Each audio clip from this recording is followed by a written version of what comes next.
couches génitives. Et donc, et quand on regarde ce qui se passe, c'est exactement ce qu'il a dit.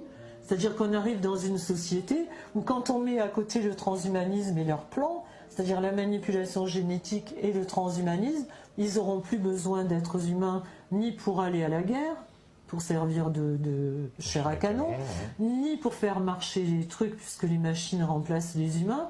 Donc qu'est-ce qu'ils vont faire d'une humanité qui va leur casser les burnes? Parce qu'ils n'auront pas à manger, parce qu'ils n'auront pas où dormir, parce qu'il faut s'en occuper. C'est quand même plus pratique de te dire, bon, on a les esclaves, il faut les nourrir de toutes les manières. Ou alors il faut admettre que s'ils disaient à la population, on vous laisse mourir, je pense que là, les gens se réveilleraient peut-être un peu. Donc ils ne peuvent pas le dire.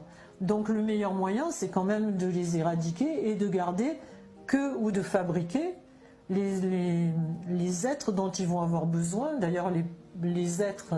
Pourquoi ils font des recherches sur les chimères, par exemple, les croisements humains-animal aussi? Pourquoi? Parce que, par exemple, le singe est malin, le rat est ceci, et donc ils veulent voir ce que ça donne. Sinon, quel est l'intérêt? Quel est l'intérêt de greffer un cœur de fœtus sur un rat? Ou de faire un homme cheval? Ou de faire... je veux dire, il faut bien qu'ils aient une raison. Et ça, c'est parce que s'ils arrivent... par la manipulation génétique, par l'utérus artificiel, etc., ils n'auront plus besoin d'avoir des gens qui sont amoureux, qui sont malades, qui ont des états d'âme. Ils n'auront plus besoin d'avoir tous ces gens-là qui, en fait, on les emmerde, quoi. Et donc, ils pourraient fabriquer directement les gens dont ils ont besoin pour chaque poste.